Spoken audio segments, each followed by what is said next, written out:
నమస్కారం. ట్రంప్ ఒక ట్వీట్ చేశారు. దాంతో ప్రపంచ వాణిజ్య వర్గాల్లో ఒకటే కలకలం. ఇండియా రష్యా నుండి ఆయిల్ కొనడం ఆపేసిందని. ఆపబోతోందని. అవును, ఆపబోతోందని. ఏకంగా $500 బిలియన్ పైగా అమెరికన్ సరుకులు కొంటోందని ప్రకటించారు. ఇందులో నిజమెంత? హ్మ్. ఇది నిజంగా ఒక మెగా డీలా లేక కేవలం ఎన్నికల ప్రచార ఆర్భాటమా? ఈ కొత్త ఇండియా-యుఎస్ ట్రేడ్ డీల్ వెనుకున్న అసలు కదేంటో మనకు అందిన సోర్సుల ఆధారంగా లోతుగా విశ్లేషిద్దాం. ఖచ్చితంగా. ఎందుకంటే ఈ డీల్ అకస్మాత్తుగా ఆకాశం నుంచి ఊడిపడలేదు. దీని వెనుక ఒక పెద్ద కథ ఉంది. అవును. అసలు ఈ ఒప్పందానికి ముందు పరిస్థితి ఎంత దారుణంగా ఉండేది? అమెరికా మనపై ఎందుకంత కఠినంగా ప్రవర్తించింది? ఇప్పుడు ఈ డీల్ వల్ల తక్షణ ప్రభావం ఎలా ఉండబోతోంది? అలాగే దీర్ఘకాలంలో మన ముందున్న సవాళ్లు ఏంటి? సరిగ్గా చెప్పారు. వాటన్నింటినీ కూలంకషంగా చర్చిద్దాం. సరే, ఈ డీల్ని అర్థం చేసుకోవాలంటే మనం కొంచెం వెనక్కి వెళ్ళాలి. 2025లో భారత ఎగుమతిదారులు ఒక రకమైన ఆర్థిక యుద్ధంలో చిక్కుకున్నారు. అవును. వాళ్ల మెడపై 50% టారిఫ్ అనే కత్తి వేలాడుతోంది. ఆ భయంకరమైన పరిస్థితి నుండి మనం ఎలా బయటపడ్డాం? అసలా పరిస్థితి ఎందుకొచ్చింది? మీరు ఆర్థిక యుద్ధం అని వాడిన పదం చాలా సరైనది. 2025 సంవత్సరం భారత ఎగుమతిదారులకు ఒక పీడకళ లాంటిది. వాళ్లమీద ఒకేసారి 2 పెద్ద దెబ్బలు పడ్డాయి. 2 దెబ్బలా? అవును. మొదటగా జులై 2025లో అప్పటికే ఉన్న సుంకాలను పెంచుతూ అమెరికా మన వస్తువులపై 25% టారిఫ్ను విధించింది. ఓకే. ఇది చాలదన్నట్టు కేవలం నెల రోజుల వ్యవధిలో ఆగస్టు 2025లో మరో 25% పెనాల్టీ టారిఫ్ కూడా జోడించింది. అంటే మొత్తం 50%. అబ్బా! 50% టారిఫ్ అంటే మామూలు విషయం కాదు. అంటే మనం అమెరికాకు ఎగుమతి చేసే ₹100 వస్తువుపై అక్కడి ప్రభుత్వం ₹50 పన్ను వేస్తుందన్నమాట. అంతే. అంత కఠినమైన పెనాల్టీ ఎందుకు విధించారు? మనం చేసిన తప్పేంటి? కారణం ఒక్కటే, రష్యా. మీకు గుర్తుండే ఉంటుంది, పశ్చిమ దేశాలన్నీ రష్యాపై కఠినమైన ఆంక్షలు విధించాయి. అవును. కానీ భారతదేశం మాత్రం తన జాతీయ ప్రయోజనాలు, ఇంధన భద్రత దృష్ట్యా రష్యా నుండి చౌక చమురు మరియు రక్షణ పరికరాలను కొనసాగించింది. ఇది అమెరికాకు తీవ్రమైన ఆగ్రహాన్ని తెప్పించింది. మా మాట వినరా అన్నట్టుగా. సరిగ్గా అదే. ఆ కోపంతోనే ఈ పెనాల్టీ టారిఫ్ను మనపై రుద్దారు. ఈ 50% దెబ్బతో మన ఎగుమతిదారుల పరిస్థితి ఏమైంది? మార్కెట్లో మన పోటీదారులతో పోలిస్తే ఎక్కడ నిలబడ్డాం? పరిస్థితి చాలా దారుణంగా తయారైంది. ఒక ఉదాహరణ తీసుకుందాం. తిరుపూరులోని ఒక టీషర్ట్ ఎగుమతిదారుని ఊహించుకోండి. సరే. అతని టీషర్ట్ అమెరికాలో $10 అమ్ముడయ్యేది. 50% టారిఫ్తో దాని ధర $15 ఓకే. అదే సమయంలో బంగ్లాదేశ్ నుండి వచ్చే టీషర్ట్ మీద కేవలం 20% టారిఫ్ ఉంది. దాని ధర $12కే దొరుకుతోంది. ఇప్పుడు చెప్పండి, అమెరికన్ కస్టమర్ ఎవరి టీషర్ట్ కొంటాడు? ఖచ్చితంగా బంగ్లాదేశ్ నుండే కొంటారు, అందులో సందేహం లేదు. అదే జరిగింది. మన ప్రధాన పోటీదారులైన చైనాపై 30%, వియత్నాం, బంగ్లాదేశ్లపై కేవలం 20% టారిఫ్లు మాత్రమే. అంటే మనం అందరికందరూ ఎక్కువ భారం మోస్తున్నామన్నమాట. అవును. ఈ 50% టారిఫ్తో మన వస్తువులు అమెరికా మార్కెట్లో పూర్తిగా పోటీతత్వాన్ని కోల్పోయాయి. టెక్స్టైల్స్, సీఫుడ్, ఆటో విడిభాగాలు, పాదరక్షల వంటి అనేక రంగాలు కుదేలయ్యాయి. నేను చదివిన ఒక రిపోర్ట్లో కేవలం టెక్స్టైల్ రంగంలోనే దాదాపు 5 లక్షల ఉద్యోగాలు ప్రమాదంలో పడ్డాయని అంచనా వేశారు. నిజమే. అంటే దీని ప్రభావం కేవలం కంపెనీల బ్యాలెన్స్ షీట్లపైనే కాదు, లక్షలాది సామాన్య ప్రజల జీవితాలపై కూడా పడింది. నిస్సందేహంగా ఈ గడ్డు పరిస్థితి నుంచి బయటపడ్డానికే ఈ కొత్త డీల్ తెరపైకొచ్చింది. కానీ ఇక్కడే ఒక పెద్ద గందరగోళం ఉంది. ట్రంప్ ఒకటి చెప్తున్నారు, మోడీలారు ఇంకోటంటున్నారు. అక్కడికే వస్తున్నాను. ట్రంప్ తన ట్రూత్ సోషల్ ప్లాట్ఫామ్లో చాలా పెద్ద ప్రకటనలు చేశారు. $500 బిలియన్ కొనుగోలు, రష్యా ఆయిల్ బంద్. మరి మన ప్రధానమంత్రి మోడీగారు దీనిపై ఎలా స్పందించారు? ఆయన కూడా ఇవన్నీ ధృవీకరించారా? అక్కడే అసలు ట్విస్ట్ ఉంది. ట్రంప్ ప్రకటనను విడమర్చి చూస్తే ఆయన 4 ముఖ్యమైన విషయాలు చెప్పారు. ఏంటవి? 1. భారత వస్తువులపై సుంకాన్ని 50% నుండి 18%కి తగ్గించాం. 2. ఇండియా ఇకపై రష్యా నుండి చమురు కొనడం ఆపేస్తోంది. ఓకే. 3. దానికి బదులుగా $500 బిలియన్ పైగా అమెరికన్ వస్తువులను కొనుగోలు చేస్తుంది. 4. భవిష్యత్తులో ఇండియా తమ సుంకాలను 0కి తగ్గిస్తుంది. వమ్మో, ఇవన్నీ చాలా పెద్ద హామీలు. ఇది ట్రంప్ వర్షన్. మరి మన ప్రధాని మోడీగారు ఎక్స్ సోషల్ మీడియా ద్వారా స్పందిస్తూ ఏం చెప్పారు? ఆయన స్పందన చాలా జాగ్రత్తగా, ఆచితూచి అన్నట్టుగా ఉంది. ఆయన కేవలం మేడ్ ఇన్ ఇండియా ఉత్పత్తులపై సుంకాన్ని 18% తగ్గించడం పట్ల సంతోషం వ్యక్తం చేశారు. అంతేనా? అంతే. అంతర్జాతీయ వాణిజ్యంలో ఇదొక సానుకూల పరిణామం అన్నారు. కానీ గమనించాల్సిన విషయం ఏంటంటే, ఆయన తన ప్రకటనలో ఎక్కడా ట్రేడ్ డీల్ అనే పదాన్ని వాడలేదు. ఆసక్తికరంగా ఉంది. ఇక రష్యా చమురు గురించి గానీ, ఆ $500 బిలియన్ కొనుగోలు గురించి గానీ ఒక్క మాట కూడా ప్రస్తావించలేదు. అంటే ట్రంప్ ఏమో $500 బిలియన్ షాపింగ్ డీల్ అని ప్రకటించారు, కానీ ఆ విషయం మన ప్రభుత్వానికి చెప్పడం మర్చిపోయినట్టున్నారు. అలానే ఉంది. ఈ రెండింటిలో ఏది నిజం? ఈ గందరగోళం వెనుక ఉన్న అసలు వాస్తవమేంటి? అట్లాంటిక్ కౌన్సిల్ వంటి అంతర్జాతీయ సంస్థల విశ్లేషణ ప్రకారం ఈ డీల్లో ప్రస్తుతం ధృవీకరించబడిన మరియు అత్యంత ముఖ్యమైన అంశం ఒక్కటే. అదేంటి? అది టారిఫ్ను 50% నుండి 18%కి తగ్గించడం.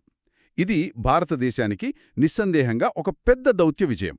ఆ 50% కత్తి నుండి బయటపడటమే మన తక్షణ లక్ష్యం. దాన్ని మనం సాధించాం. సరే, అది క్లియర్.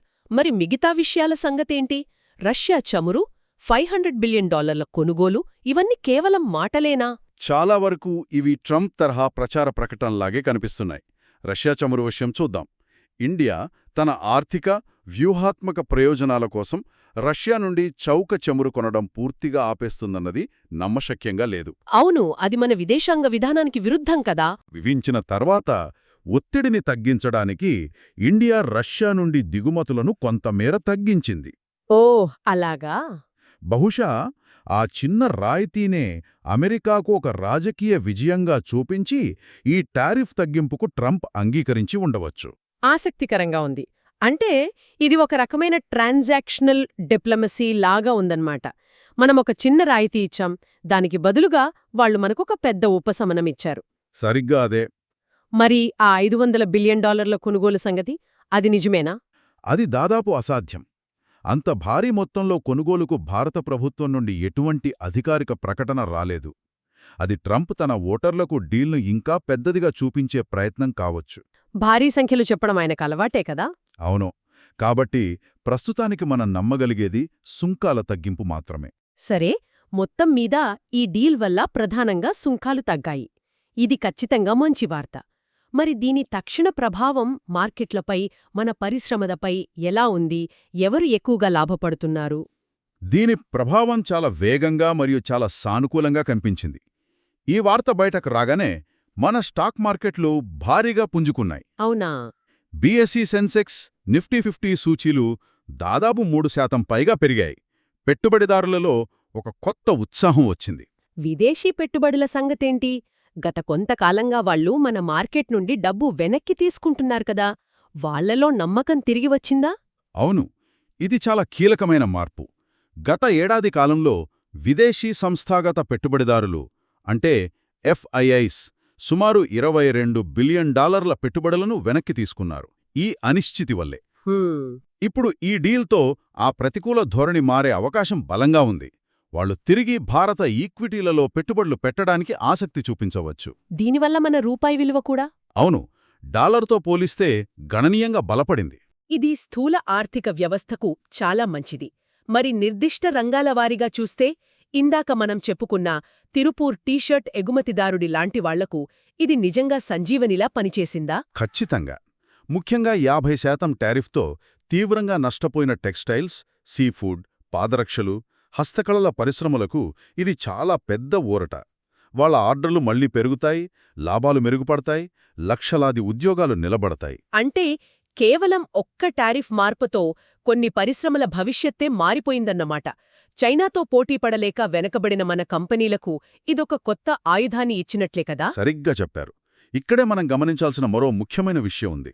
ఆటో విడిభాగాలు, ఫార్మాస్యూటికల్స్, వినియోగ వస్తువులు వంటి రంగాలలో ఇప్పుడు మన ఎగుమతులు చైనా, వియత్నాం వంటి దేశాలకన్నా పోటీగా మారతాయి. ఎలా? ఎందుకంటే ఆ దేశాలపై అమెరికా ఇంకా అధిక సుంకాలను కొనసాగిస్తోంది.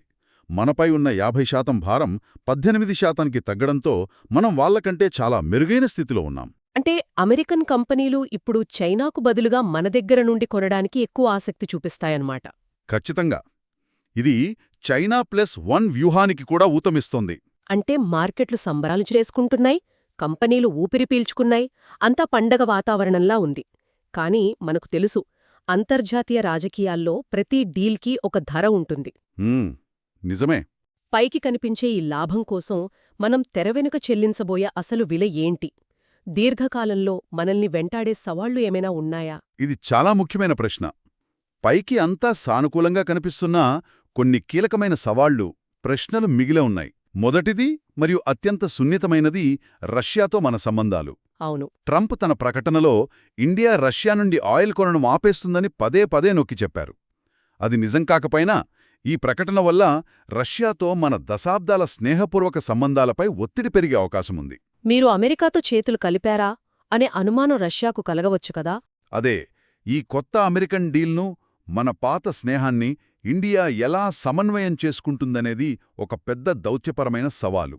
ఇది నిజమే. దౌత్యపరంగా ఇది చాలా సున్నితమైన కత్తిమీద సాములాంటిది. ఇక ఆర్థికంగా చూస్తే మన ఇంధన భద్రత గురించి ఏమైనా ఆందోళనలున్నాయా? ఖచ్చితంగా ఉన్నాయి. ప్రస్తుతానికి మనం రష్యా నుండి చమురు దిగుమతులు తగ్గించామని మాత్రమే వార్తలొస్తున్నాయి. ఒకవేళ భవిష్యత్తులో ఈ డీల్లో భాగంగా రష్యా నుండి చౌక చమురు కొనడంపై అమెరికా ఒత్తిడి మరింత పెరిగితే అప్పుడేం జరుగుతుంది? మనం అమెరికా లేదా ఇతర దేశాల నుండి ఖరీదైన చమురును దిగుమతి చేసుకోవాల్సి వస్తుంది. అలా జరిగితే మన కరెంట్ అకౌంట్ లోటు పెరిగిపోతుంది. దేశంలో పెట్రోల్, డీజిల్ ధరలు మండిపోతాయి. అవును, దానివల్ల ద్రవ్యోల్బణం పెరిగిపోతుంది. ఇది నేరుగా సామాన్యుడి జేబుపై భారం మోపుతుంది. అంటే ఒక సమస్యను పరిష్కరించుకుంటే ఇంకో కొత్త సమస్య తలెత్తే అవకాశం ఉందన్నమాట. మరి ఈ డీల్ పూర్తిస్థాయి ఒప్పందమేనా, లేక ఇది ఆరంభం మాత్రమేనా? చాలామంది విశ్లేషకుల ప్రకారం ఇది కేవలం ఒక మొదటి దశ మాత్రమే. ప్రస్తుతానికి మనకు అత్యవసరమైన సుంకాల తగ్గింపుపై మాత్రమే స్పష్టత వచ్చింది. కానీ భవిష్యత్తులో వ్యవసాయ ఉత్పత్తులు, ముఖ్యంగా పాడి పరిశ్రమ, మేధో సంపత్తి హక్కులు, ఆ విషయాలు చాలా క్లిష్టమైనవే. అవును, ఆ విషయాలపై మరింత కఠినమైన చర్చలు జరగవచ్చు. అప్పుడు అమెరికా తన వ్యవసాయ ఉత్పత్తులకు మన మార్కెట్లను తెరవాలని ఒత్తిడి తీసుకురావచ్చు. అప్పుడు అసలైన పరీక్ష ఎదురవుతుంది. చివరిగా ఈ మొత్తం వ్యవహారాన్ని మనం ఎలా చూడాలి? ఇది భారతదేశానికి ఒక గొప్ప దౌత్య విజయమా, లేక అమెరికా ఒత్తిడికి తలొగ్గి మన దీర్ఘకాలిక ప్రయోజనాలను పణంగా పెట్టి చేసుకున్న రాజీనా? దీనికి 2 కోణాలున్నాయి. రెండింటిలోనూ నిజముంది. ఒకవైపు చూస్తే 50% వంటి భారీ టారిఫ్ భారాన్ని కేవలం దౌత్య చర్చల ద్వారా 18% తగ్గించుకోవడం ఒక గొప్ప విజయం. నిజమే, అది పెద్ద విషయం. తమేరా తలొగ్గాల్సొచ్చిందా? మన విదేశాంగ విధానంలో ఉన్న స్వయం ప్రతిపత్తిని కొంచెం పక్కన పెట్టామా అనే ప్రశ్న కూడా తలెత్తుతుంది. ఇది విజయం వెనుక ఉన్న రాజీ కావచ్చు. కాబట్టి మొత్తం మీద చూస్తే మనం 50% టారిఫ్ యుద్ధం నుండి బయటపడి 15% డీల్ స్థాయికి చేరుకున్నాం. స్వల్పకాలంలో ఇది మన ఆర్థిక వ్యవస్థకు ఒక బూస్టర్ డోస్ లాంటిది.